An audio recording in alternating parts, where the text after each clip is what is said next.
O Grande Conflito. Capítulo 14. Progressos na Inglaterra. Enquanto Lutero abria ao povo da Alemanha a Bíblia, que até então estivera fechada, Tyndale era impelido pelo Espírito de Deus a fazer o mesmo pela Inglaterra. A Bíblia de Wycliffe fora traduzida do texto latino, que continha muitos erros. Nunca havia sido impressa, e tão elevado era o custo dos exemplares manuscritos, que, a não ser homens abastados ou nobres, poucos poderiam adquiri-los.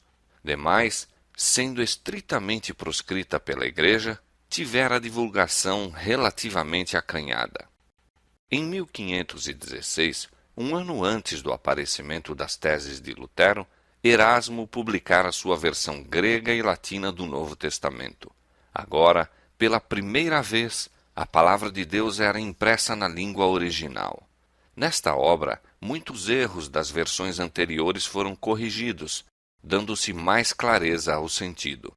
Levou muitos dentre as classes cultas a melhorar conhecimento da verdade e deu novo impulso à obra da reforma. Mas o povo comum ainda estava, em grande parte, privado da palavra de Deus. Tyndale deveria completar a obra de Wycliffe, dando a Bíblia a seus compatriotas. Como estudante diligente e ardoroso investigador da verdade, recebeu o Evangelho do Testamento grego de Erasmo. Destemidamente pregou suas convicções, insistindo em que toda a doutrina fosse provada pelas Escrituras. A pretensão romanista de que a Igreja dera a Bíblia e de que somente ela a poderia explicar, respondeu Tyndale: sabeis quem ensinou as águias a encontrar a presa?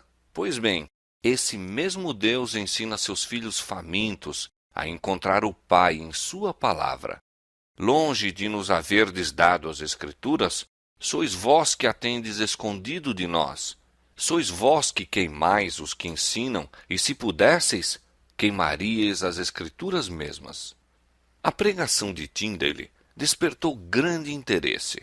Muitos aceitaram a verdade, mas os padres estavam alerta e, mal ele deixara o campo, esforçaram-se por destruir-lhe a obra por meio de ameaças e difamações. Muitas vezes eram bem-sucedidos nisso.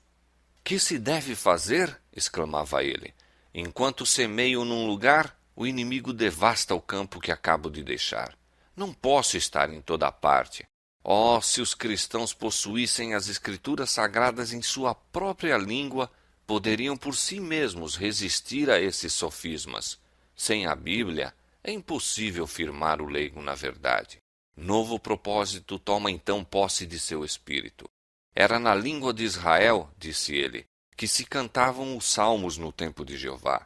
E não falará o Evangelho a língua da Inglaterra entre nós? Deve a Igreja ter menor luz ao meio-dia do que à aurora? Os cristãos devem ler o Novo Testamento em sua língua materna. Os doutores e ensinadores da Igreja discordavam entre si. Apenas pela Bíblia poderiam os homens chegar à verdade. Um adota este doutor, outro aquele. Ora, cada um destes autores contradiz o outro. Como, pois, podemos nós distinguir quem fala certo de quem fala errado? Como? Em verdade, pela palavra de Deus. Não muito tempo depois, ilustrado doutor católico, empenhado em controvérsia com ele, exclamou: seríamos melhores estando sem as leis de Deus do que sem as do Papa. Tyndale replicou: desafio o Papa e todas as suas leis, e se Deus poupar minha vida, dentro em pouco farei com que um rapaz que conduz o arado saiba mais das Escrituras do que vós. O propósito que começara a acalentar, de dar ao povo as Escrituras do Novo Testamento em sua própria língua, agora se confirmava e imediatamente se aplicou à obra. Expulso de sua casa pela perseguição, foi a Londres e ali prosseguiu por algum tempo em seus labores sem ser incomodado. Mas de novo a violência dos romanistas o obrigou a fugir. Toda a Inglaterra parecia cerrar-se para ele, e resolveu procurar abrigo na Alemanha. Ali começou a imprimir o Novo Testamento em inglês. 2 vezes foi o trabalho interrompido, mas quando se lhe proibia imprimir numa cidade, ia para outra, finalmente tomou o caminho de Worms, onde poucos anos antes Lutero havia defendido o evangelho perante a Dieta. Naquela antiga cidade havia muitos amigos da Reforma, e ali Tyndale prosseguiu em sua obra sem mais estorvos. 3.000 exemplares do Novo Testamento foram logo concluídos, e seguiu-se outra edição no mesmo ano. Com grande ardor e perseverança, continuou seus labores. Apesar de terem as autoridades inglesas guardado seus portos com a mais estrita vigilância, a palavra de Deus foi de várias maneiras secretamente levada para Londres e ali circulou por todo o país. Os romanistas tentaram suprimir a verdade, mas debalde. O bispo de Durham, de uma vez, comprou de um vendedor de livros, amigo de Tyndale, todo o seu estoque de Bíblias, com o intuito de destruí-las, supondo desta arte embaraçar grandemente a obra. Mas, ao contrário, com o dinheiro assim fornecido, foi comprado material para uma nova e melhor edição, que, a não ser desta maneira, não poderia haver sido publicada. Quando mais tarde Tyndale foi preso, foi-lhe oferecida a liberdade, sob condição de revelar os nomes dos que haviam auxiliado a fazer as despesas para imprimir suas Bíblias. Respondeu que o bispo de Durham fizera mais do que qualquer outra pessoa, pois, pagando elevado preço pelos livros deixados em seu poder, habilitara-o a prosseguir com bom ânimo. Tyndale foi traído e entregue aos inimigos, permanecendo por muitos meses na prisão. Finalmente, deu testemunho da fé, morrendo mártir, mas as armas que preparara habilitaram outros soldados a batalhar por todos os séculos, mesmo até aos nossos dias.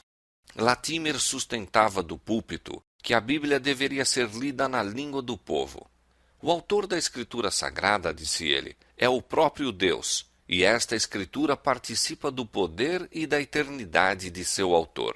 Não há rei, imperador, magistrado ou governador que não tenha o dever de obedecer à sua santa palavra. Não tomemos quaisquer atalhos, mas dirijamo-nos à palavra de Deus. Não andemos segundo nossos antepassados, nem busquemos saber o que fizeram, mas sim o que deveriam ter feito. Barnes e Fritz, fiéis amigos de Tyndale, levantaram-se em defesa da verdade. Seguiram-se os Ridleys e Cranmer. Estes dirigentes da reforma inglesa eram homens de saber, e quase todos tinham sido muito estimados pelo zelo e piedade na comunhão romana. Sua oposição ao papado resultou de seu conhecimento dos erros da Santa Sé. Familiarizados com os mistérios de Babilônia, maior poder imprimiram a seus testemunhos contra ela. Farei agora uma estranha pergunta, disse Latimer. Quem é o mais diligente bispo em toda a Inglaterra? Vejo-vos a ouvir e escutar que eu o nomeie. Eu vô-lo direi. É o diabo. Ele nunca abandona sua diocese. Procurai-o quando quiserdes, sempre estará em casa. Está sempre junto à sua charrua. Nunca o achareis ocioso, garanto-vos. Onde reside o diabo, fora com os livros, e venham as velas. Fora com as Bíblias, e venham os rosários. Fora com a luz do Evangelho, e venha a luz das velas. Sim, ao meio-dia. Abaixo a cruz de Cristo, viva o purgatório limpa-bolsas. Fora com vestir os nus, os pobres e os inválidos, e viva o cobrir de imagens e festivos ornamentos, o pau e a pedra. Venham as tradições dos homens e suas leis, abaixo com as tradições de Deus e sua santíssima palavra. Quem dera fossem nossos prelados tão diligentes em semear a boa doutrina, como Satanás o é em semear o joio ou a cisânia. O grande princípio mantido por aqueles reformadores, princípio que fora sustentado pelos valdenses, por Wycliffe, João Hus, Lutero, Zwinglio e pelos que a ele se uniram, foi a autoridade infalível das Escrituras Sagradas como regra de fé e prática. Negavam o direito dos papas, concílios, padres e reis de dirigirem a consciência em matéria de religião. A Bíblia era a sua autoridade e por seus ensinos provavam todas as doutrinas e reivindicações. A fé em Deus e em sua palavra sustentava aqueles homens santos, ao renderem eles a vida num instrumento de tortura. Consola-te, exclamou Latimer a seu companheiro de martírio, quando as chamas estavam a ponto de fazer silenciar-lhes a voz. Acenderemos neste dia na Inglaterra uma luz que, pela graça de Deus, espero jamais se apagará. Na Escócia, a semente da verdade espalhada por Columba e seus cooperadores nunca foi totalmente destruída. Durante séculos, depois de as igrejas da Inglaterra se submeterem a Roma, as da Escócia mantiveram sua liberdade. No século XII, entretanto, o papado se estabeleceu ali e em nenhum país exerceu mais absoluto domínio. Em parte alguma, eram mais profundas as trevas. Todavia, ali chegaram raios de luz a penetrarem as trevas, apresentando a promessa do dia vindouro. Os Lollardos, vindos da Inglaterra com a Bíblia e ensinos de Wycliffe, muito fizeram para preservar o conhecimento do Evangelho, e cada século teve suas testemunhas e mártires. Com a inauguração da Grande Reforma, vieram os escritos de Lutero e então o Novo Testamento inglês de Tyndale. Sem serem notados pela hierarquia, esses mensageiros atravessaram silenciosamente as montanhas e vales, reacendendo o facho da verdade quase a extinguir-se na Escócia e desfazendo a obra que Roma fizera durante 4 séculos de opressão. Deu então o sangue dos mártires novo ímpeto ao movimento. Os chefes romanistas, apercebendo-se subitamente do perigo que ameaçava sua causa, levaram à fogueira alguns dos mais nobres e honrados filhos da Escócia. Não fizeram senão erigir um púlpito, do qual as palavras daquelas testemunhas moribundas foram ouvidas por todo o país, fazendo a alma do povo vibrar no propósito firme de se libertar das algemas de Roma. Hamilton e Wishart, príncipes no caráter bem como de nascimento, com grande número de discípulos mais humildes, renderam a vida na fogueira. Mas de junto da pira ardente de Wishart, veio alguém a quem as chamas não reduziriam ao silêncio, alguém que, abaixo de Deus, vibraria o golpe de morte ao domínio papal na Escócia. João Knox desviara-se das tradições e misticismos da Igreja para alimentar-se das verdades da Palavra de Deus. E os ensinos de Wishart haviam confirmado sua resolução de abandonar a comunhão de Roma e ligar-se aos reformadores perseguidos. Havendo seus companheiros insistido com ele para assumir o cargo de pregador, trêmulo, recuou dessa responsabilidade e somente depois de dias de reclusão e doloroso conflito consigo mesmo foi que consentiu.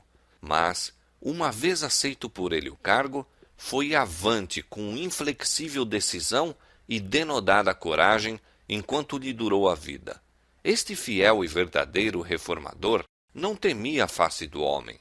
Os fogos do martírio, luzindo em redor dele, apenas serviam para despertar seu zelo a maior intensidade.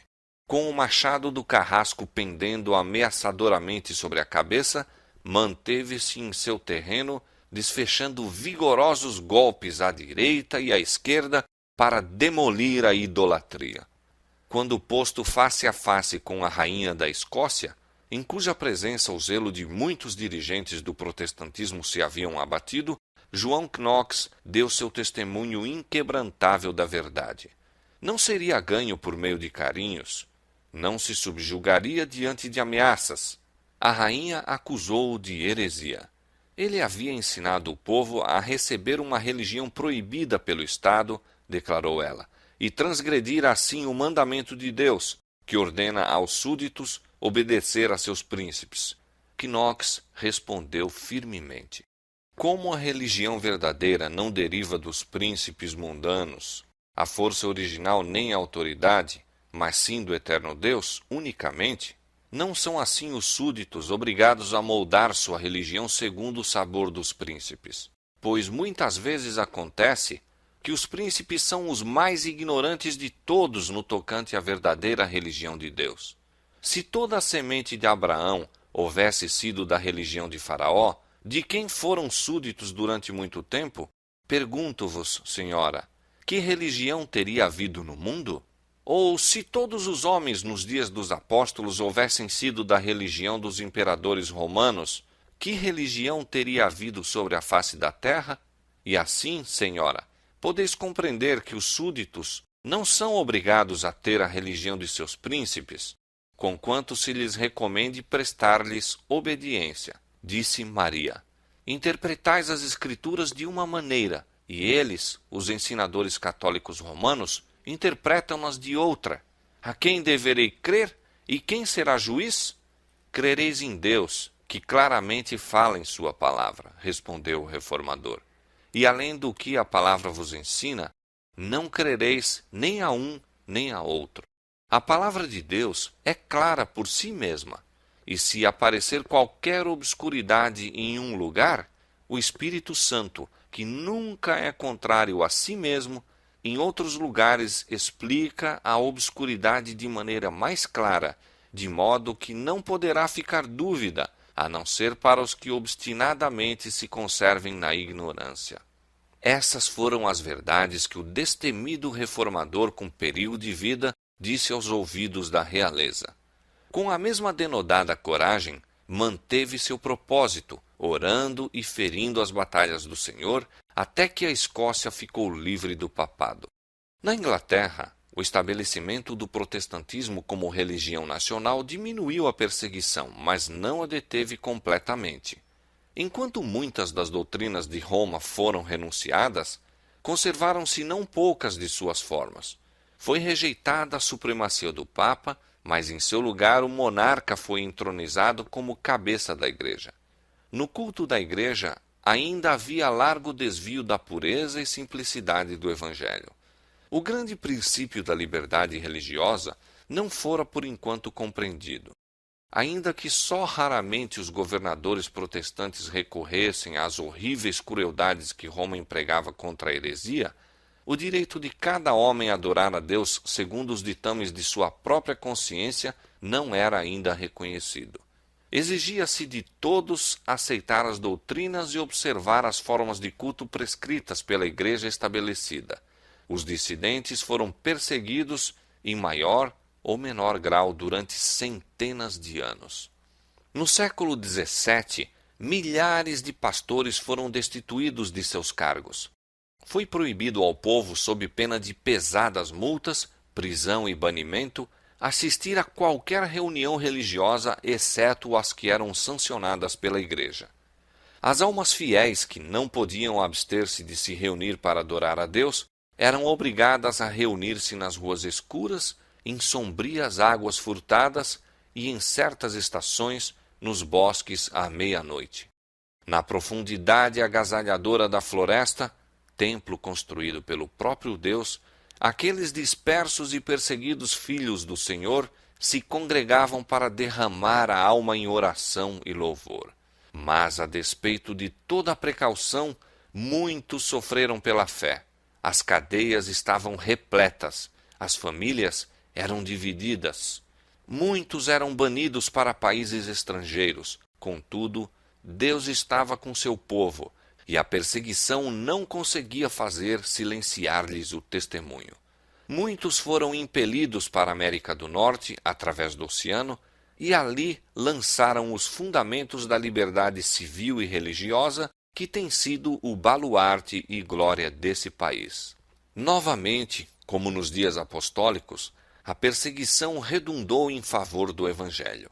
Em nauseabundo calabouço, repleto de devassos e traidores, João Bunyan respirava a própria atmosfera do céu.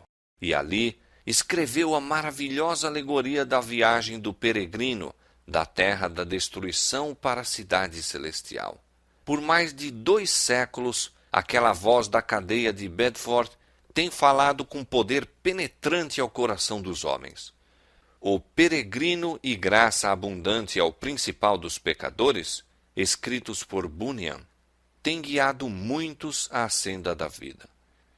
Baxter, Flavel, Alane e outros homens de talento cultura e profunda experiência cristã ergueram-se em valorosa defesa da fé que uma vez foi entregue aos santos. A obra realizada por esses homens, proscritos e renegados pelos governantes deste mundo, jamais poderá perecer. A fonte da vida e o método da graça, de Flavel, têm ensinado milhares a confiar a Cristo a guarda de sua alma. O pastor reformado de Baxter demonstrou-se uma bênção a muitos que desejam uma revivificação da obra de Deus, e o eterno repouso dos santos efetuou seu trabalho levando almas ao repouso que resta ainda para o povo de Deus. Um século mais tarde, em tempo de grandes trevas espirituais, Whitefield e Wesley apareceram como portadores da luz de Deus. Sob o domínio da Igreja estabelecida, o povo da Inglaterra havia caído em tal declínio religioso que dificilmente se poderia diferenciar do paganismo. A religião natural era o estudo favorito do clero e incluía a maior parte de sua teologia. As classes mais elevadas zombavam da piedade e orgulhavam-se de estar acima do que chamavam fanatismo da mesma. As classes inferiores eram crassamente ignorantes e entregues ao vício, enquanto a Igreja não mais tinha coragem nem fé para apoiar a causa esmorecida da verdade. A grande doutrina da justificação pela fé, tão claramente ensinada por Lutero, fora quase de todo perdida de vista, e o princípio romanista de confiar nas boas obras para a salvação tomara-lhe o lugar. Whitefield e Wesley, que eram membros da Igreja estabelecida, buscavam sinceramente o favor de Deus, e isto, haviam sido ensinados, deveria conseguir-se mediante vida virtuosa e pela observância das ordenanças da religião. Quando Carlos Wesley caiu doente certa vez e previu a aproximação da morte, foi interrogado sobre aquilo em que depositava a esperança de vida eterna. Sua resposta foi: tenho empregado meus melhores esforços para servir a Deus. Como o amigo que fizera a pergunta parecesse não ficar completamente satisfeito com a resposta, pensou Wesley: pois que? Não são meus esforços razão suficiente para a esperança? Despojar-me-ia ele de meus esforços? Nada mais tenho em que confiar. Tais eram as densas trevas que haviam baixado sobre a Igreja, ocultando a obra de expiação, despojando a Cristo de sua glória e desviando a mente dos homens de sua única esperança de salvação, o sangue do Redentor crucificado. Wesley e seus companheiros chegaram a ver que a verdadeira religião se localiza no coração e que a lei de Deus se estende tanto aos pensamentos como às palavras e ações. Convictos da necessidade de pureza de coração, bem como da correção da conduta exterior, buscaram com zelo levar uma nova vida. Com oração e diligentes esforços, aplicavam-se a subjugar os males do coração natural. Viviam vida de renúncia, caridade e humilhação, observando com grande rigor e exatidão todas as medidas que julgavam lhes pudessem ser de auxílio para obter o que mais desejavam, a santidade que conseguia o favor de Deus, mas não alcançaram o objetivo que procuravam. Baldados foram seus esforços para se libertar da condenação do pecado ou para lhe quebrar o poder. Essa foi a mesma luta que Lutero experimentara em sua cela em Erfurt. A mesma questão lhe torturara a alma. Como se justificará o homem para com Deus? Jó 9:2. Os fogos da verdade divina, quase extintos sobre os altares do protestantismo, deveriam reacender-se do antigo facho legado através dos séculos pelos cristãos boêmios. Depois da Reforma, o protestantismo na Boêmia fora calcado a pés pelas hordas de Roma. Todos os que se recusavam a renunciar à verdade foram obrigados a fugir. Alguns destes, encontrando refúgio na Saxônia, ali mantiveram a antiga fé. Foi dos descendentes desses cristãos que a luz chegara a Wesley e a seus companheiros. João e Carlos Wesley, depois de serem ordenados para o ministério, foram enviados em missão à América. A bordo do navio havia um grupo de morávios. Violentas tempestades acossaram-nos na travessia e João Wesley, posto face a face com a morte, sentiu que não tinha a certeza de paz com Deus.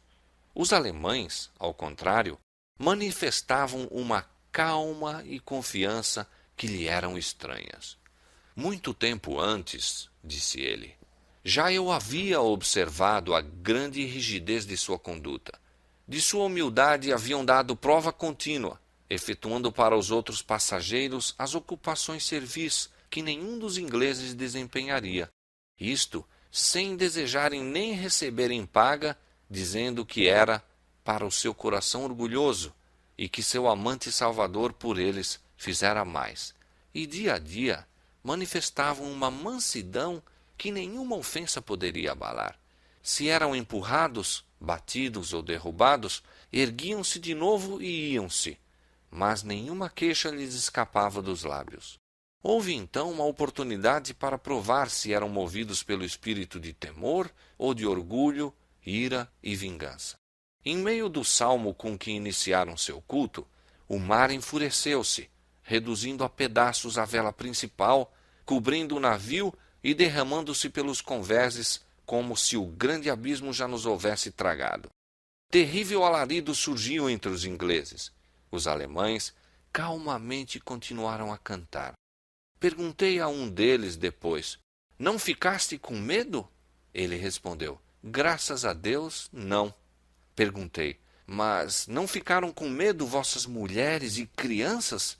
Respondeu brandamente, não, nossas mulheres e crianças não têm medo de morrer.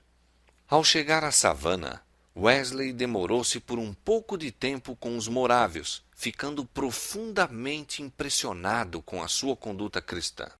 Descrevendo um de seus serviços religiosos, que oferecia grande contraste com o culto formalista da Igreja da Inglaterra, disse: a grande simplicidade, assim como a solenidade que em tudo se notava, quase me fizeram esquecer os 17 séculos decorridos e imaginar-me em uma daquelas assembleias onde não havia formas nem pompas, mas onde São Paulo, o fabricante de tendas, ou São Pedro, o pescador, presidiam e, contudo, havia demonstração do espírito e poder. Ao voltar para a Inglaterra, Wesley, sob a instrução de um pregador morável, chegou a um entendimento mais claro da fé bíblica.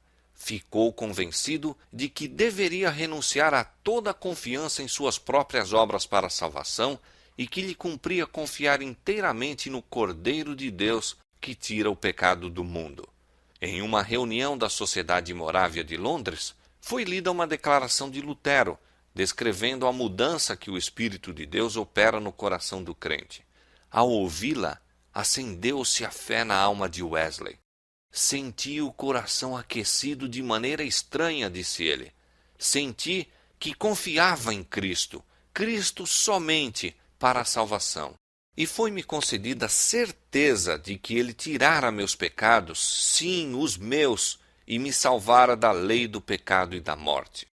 Durante longos e sombrios anos de esforços exaustivos, anos de rigorosa renúncia, exprobrações e humilhações, Wesley havia se conservado firme em seu único propósito de procurar a Deus. Encontra-o, por fim, e achou que a graça que labutara por alcançar pelas orações e jejuns, obras de caridade e abnegação, era um dom sem dinheiro e sem preço. Uma vez estabelecido na fé cristã, ardia-lhe a alma no desejo de espalhar por toda parte o conhecimento do glorioso Evangelho da livre graça de Deus. Considero o mundo todo minha paróquia, disse ele. Em qualquer parte em que me encontre, julgo próprio, justo e de meu dever indeclinável declarar a todos os que desejam ouvir as alegres novas da salvação. Continuou em sua vida austera e abnegada, agora não como base, mas como resultado da fé, não como raiz, mas como fruto da santidade. A graça de Deus em Cristo é o fundamento da esperança do cristão E essa graça se manifestará em obediência. A vida de Wesley foi dedicada à pregação das grandes verdades que recebera: justificação pela fé no sangue expiatório de Cristo e no poder renovador do Espírito Santo a operar no coração, produzindo frutos em uma vida de conformidade com o exemplo de Cristo. Whitefield e os Wesley foram preparados para a sua obra mediante longas e decididas convicções pessoais quanto à sua própria condição perdida. E para que pudessem habilitar-se a suportar agruras, como bons soldados de Cristo, estiveram sujeitos a severas provas do escárnio, mofa e perseguição, tanto na universidade como quando estavam a entrar para o ministério. Eles e alguns outros que com eles simpatizavam eram desdenhosamente chamados metodistas por seus descrentes colegas de estudos, nome atualmente considerado honroso por uma das maiores denominações da Inglaterra e da América. Como membros da Igreja Anglicana, apegavam-se fortemente às formas de culto da referida igreja. O Senhor, porém, lhes apresentara em sua palavra uma norma mais elevada. O Espírito Santo compelia-os a pregar a Cristo e a Ele crucificado. O poder do Altíssimo acompanhava-lhes os labores. Milhares se convenciam e verdadeiramente se convertiam. Era necessário que essas ovelhas fossem protegidas dos lobos devoradores. Wesley não tinha intenção de formar uma nova denominação, mas organizou os conversos no que se chamou a União Metodista. Misteriosa e probante foi a oposição que esses pregadores encontraram da parte da igreja estabelecida. Deus, contudo, em sua sabedoria, dispusera os acontecimentos de modo a fazer com que a reforma se iniciasse dentro da própria igreja.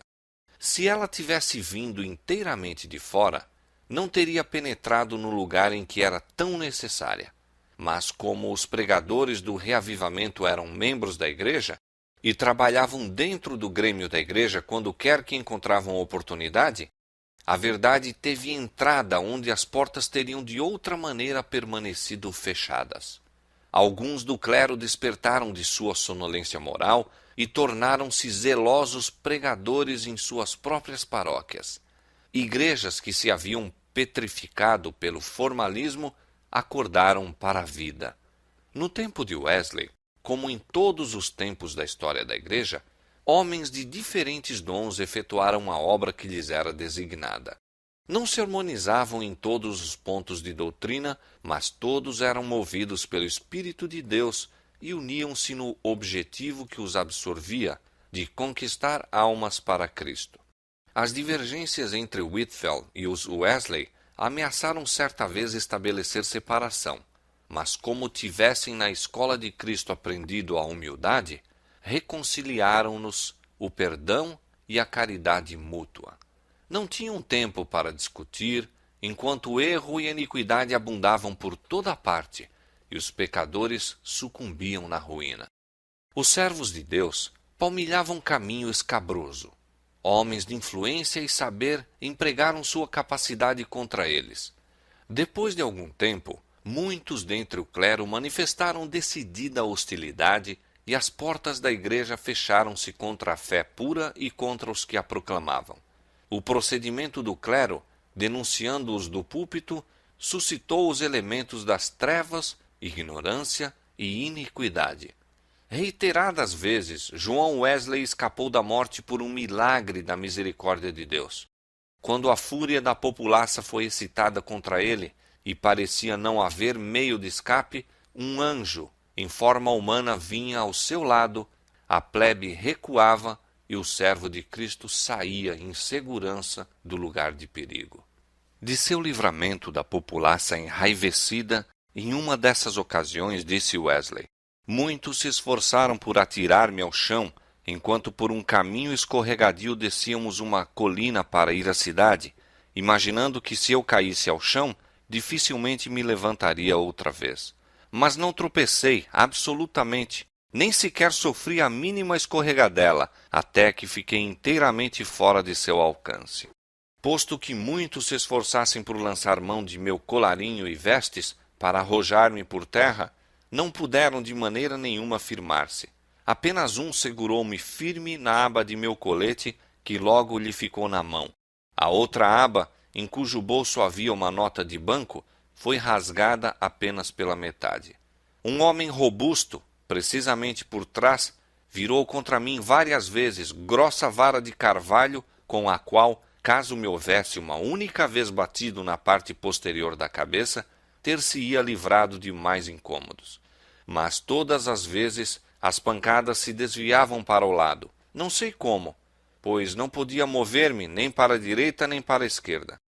Outro veio correndo através da multidão e, levantando o braço para bater-me, subitamente o deixou cair e apenas me tocou de leve a cabeça, dizendo: "Que cabelo macio ele tem!" Os primeiros homens a mudarem de atitude foram os heróis populares, os líderes da plebe em todas as ocasiões, havendo um deles sido pugilista de circo. Por meio de quão suaves degraus nos prepara Deus para a sua vontade. Há 2 anos, um pedaço de tijolo roçou por meus ombros. Faz 1 ano que uma pedra me feriu entre os olhos. No mês passado, recebi uma pancada, e nesta noite 2, uma antes que chegássemos à cidade e outra depois que saímos. Mas ambas não foram nada, pois conquanto um dos homens me batesse no peito com toda a força e outro na boca com força tal que o sangue jorrou imediatamente, não senti de qualquer das pancadas dor maior do que se me houvessem tocado com uma palha. Os metodistas daqueles primitivos dias, tanto o povo como os pregadores, suportavam ridículo e perseguição, não só dos membros da igreja, mas também dos declarados irreligiosos que se inflamavam pelas falsas informações daqueles. Eram citados perante os tribunais de justiça, tribunais que o eram apenas de nome, pois a justiça era rara nas cortes daquele tempo. Frequentemente sofriam violência por parte dos perseguidores.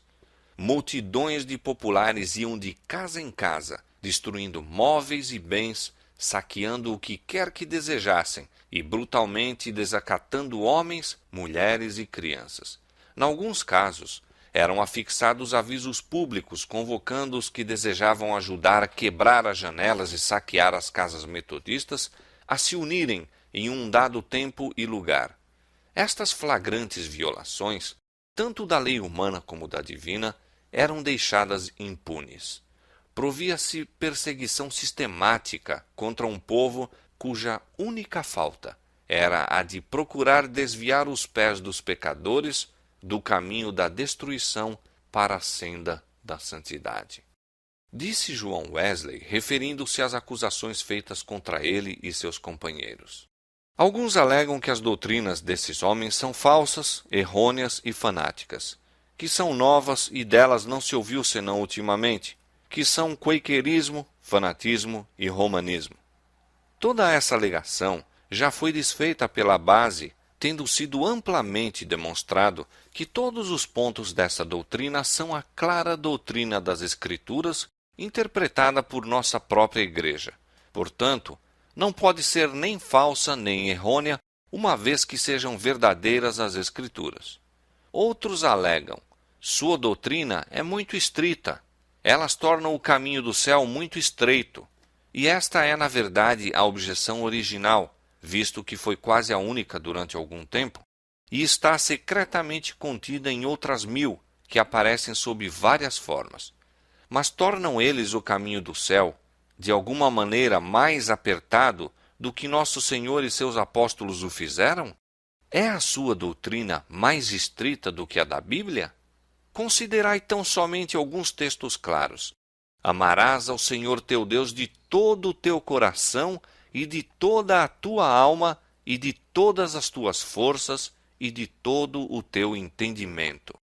De toda a palavra ociosa que os homens disserem, hão de dar conta no dia do juízo.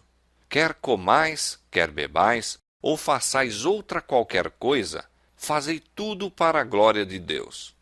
Se sua doutrina é mais estrita do que isto, são merecedores da censura. Mas sabeis em vossa consciência que não o é. E quem poderá ser um tio menos estrito sem corromper a palavra de Deus? Poderá qualquer despenseiro dos mistérios de Deus ser contado como fiel se muda qualquer parte de tão sagrado depósito? Não, não pode diminuir coisa alguma, nada pode abrandar. É constrangido a declarar a todos os homens: não posso rebaixar as Escrituras ao vosso gosto. Deveis elevar-vos até elas, ou perecer para sempre. Este é o fundamento verdadeiro do outro clamor popular relativo à falta de caridade desses homens. Sem caridade são eles? Em que sentido? Não alimentam o faminto nem vestem o nu? Não, não é esse o caso. Não estão em falta nisto, mas são tão sem caridade no julgar.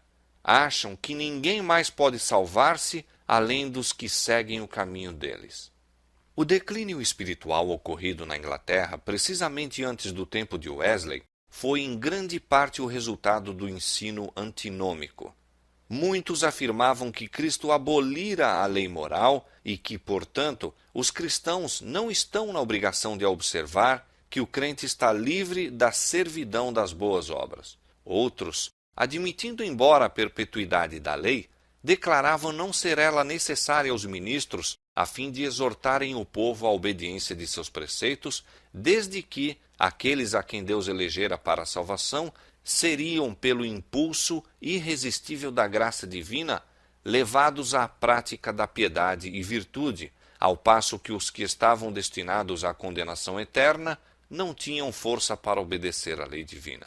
Outros, sustentando também que os eleitos não podem cair da graça nem privar-se do favor divino, chegavam à conclusão ainda mais horrível de que as ações ímpias que cometem não são realmente pecaminosas, nem devem considerar-se como violação da lei divina por parte deles, e que, em consequência, não têm motivo quer para confessar os pecados, quer para com os mesmos romper pelo arrependimento. Declaravam, portanto, que mesmo um dos mais vis pecados, universalmente considerado como enorme violação da lei divina, não é pecado à vista de Deus cometido por um dos eleitos, porque é um dos característicos essenciais e distintivos dos eleitos o não poderem fazer alguma coisa que seja desagradável a Deus ou proibida pela lei.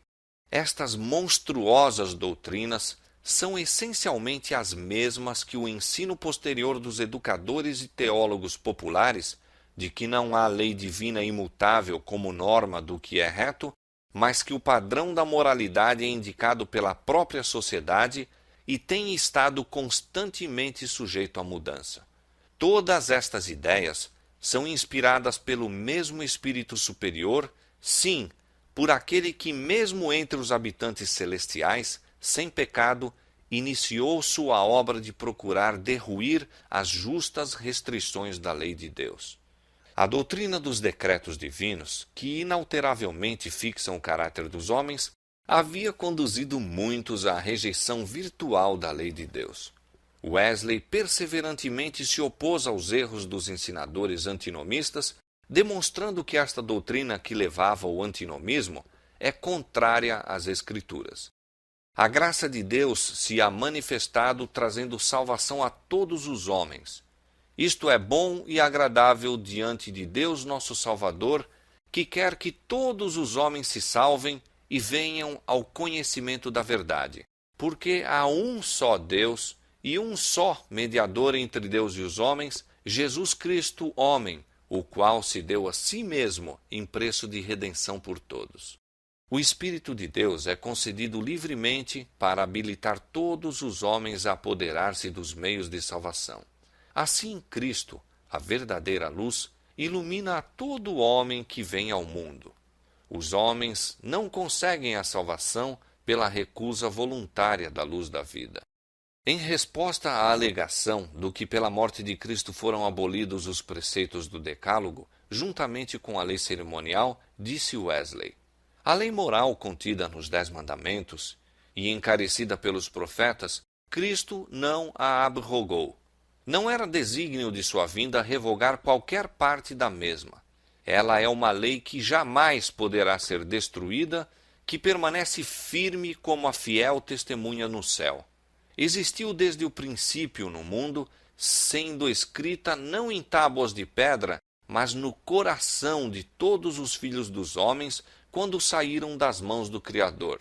E conquanto as letras que uma vez foram escritas pelo dedo de Deus, ora estejam em grande parte apagadas pelo pecado, não podem elas, contudo, ser totalmente obliteradas, enquanto tivermos qualquer consciência do bem e do mal.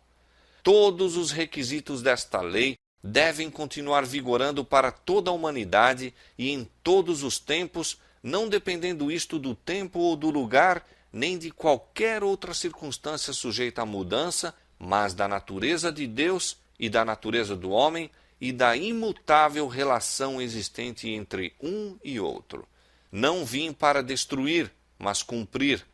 Inquestionavelmente, o que ele quer dizer neste passo, em conformidade com tudo o que precede e segue, é: vim para estabelecê-la em sua plenitude, a despeito de todas as interpretações dos homens.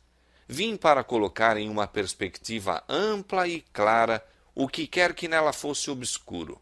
Vim para declarar a significação verdadeira e completa de cada parte da lei, para mostrar o comprimento e largura, a extensão total de cada mandamento nele contido e a altura e profundidade, a inconcebível pureza e espiritualidade dela em todas as suas partes.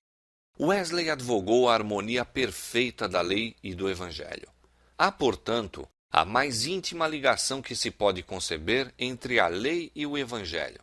Por um lado, a lei continuamente nos abre o caminho para o Evangelho e nolo aponta. Por outro, o Evangelho nos conduz ao cumprimento mais exato da lei. A lei, por exemplo, exige de nós amar a Deus e ao próximo, sermos mansos, humildes e santos. Sentimos não ser capazes destas coisas. Sim, isto para o homem é impossível, mas vemos uma promessa de que Deus nos concederá esse amor e nos fará humildes, mansos e santos. Lançamos mão deste Evangelho, destas alegres novas. É-nos feito segundo a nossa fé, e a justiça da lei se cumpre em nós pela fé em Cristo Jesus. Entre os mais acérrimos inimigos do Evangelho de Cristo, disse Wesley, estão os que aberta e explicitamente julgam a lei, falam mal da lei, ensinam os homens a destruir, anular, afrouxar, desfazer a obrigação de observância, não apenas um dos menores ou dos maiores mandamentos, mas todos eles de uma vez. A mais surpreendente de todas as circunstâncias que acompanham este grande engano é que os que a ele se entregam creem que realmente honram a Cristo subvertendo sua lei e que estão a engrandecer-lhe o caráter quando se encontram a destruir sua doutrina. Sim, honraram-no exatamente como fez Judas quando disse: "Eu te saúdo, mestre", e o beijou. E ele pode de maneira igualmente justa dizer a cada um deles: "Traz o Filho do Homem com um beijo?" Não é outra coisa senão traí-lo com um beijo, falar de seu sangue e arrancar-lhe a coroa, considerando levianamente qualquer parte de sua lei sob o pretexto de fazer avançar seu evangelho. Nem em verdade poderá escapar desta acusação alguém que pregue a fé de qualquer maneira, que direta ou indiretamente tenta a pôr de parte qualquer ponto de obediência, que pregue a Cristo de modo a de qualquer forma anular ou enfraquecer o menor dos mandamentos de Deus. Aos que insistiam em que a pregação do Evangelho responde a todos os fins da lei, Wesley replicava: "Isto negamos expressamente. Não corresponde ao primeiro objetivo da própria lei, a saber, convencer os homens do pecado, despertar aos que ainda dormem às bordas do inferno. O apóstolo São Paulo declara que pela lei vem o conhecimento do pecado, e antes que o homem esteja convicto do pecado, não sentirá verdadeiramente a necessidade do sangue expiatório de Cristo. Não necessitam de médico os que estão sãos, como nosso Senhor mesmo observa, mas sim os que estão enfermos. É absurdo, portanto, oferecer médico aos que estão sãos, ou que ao menos se imaginam assim. Deveis primeiramente convencê-los de que eles estão doentes. De outra maneira, não vos agradecerão o trabalho. É igualmente absurdo oferecer Cristo àqueles cujo coração está são, não tendo ainda sido quebrantado. Assim, enquanto pregava o Evangelho da graça de Deus, Wesley, a exemplo de seu mestre, procurava engrandecer a lei e torná-la gloriosa. Fielmente cumpriu a obra que Deus lhe confiara, e gloriosos foram os resultados que lhe foi permitido contemplar. No final de sua longa vida de mais de 80 anos, havendo sido mais de meio século empregado no ministério itinerante, seus adeptos declarados eram em número de mais de 500 mil de almas. Mas a multidão que, mediante seus labores, foi erguida da ruína e degradação do pecado para a vida mais elevada e pura, e o número dos que pelo seu ensino alcançaram experiência mais profunda e mais rica, nunca se conhecerão antes que a família toda dos resgatados seja reunida no reino de Deus. A vida de Wesley apresenta a todo cristão uma lição de inapreciável valor. Oxalá a fé e a humildade, o incansável zelo, o espírito abnegado e a devoção deste servo de Cristo se reflitam nas igrejas de hoje.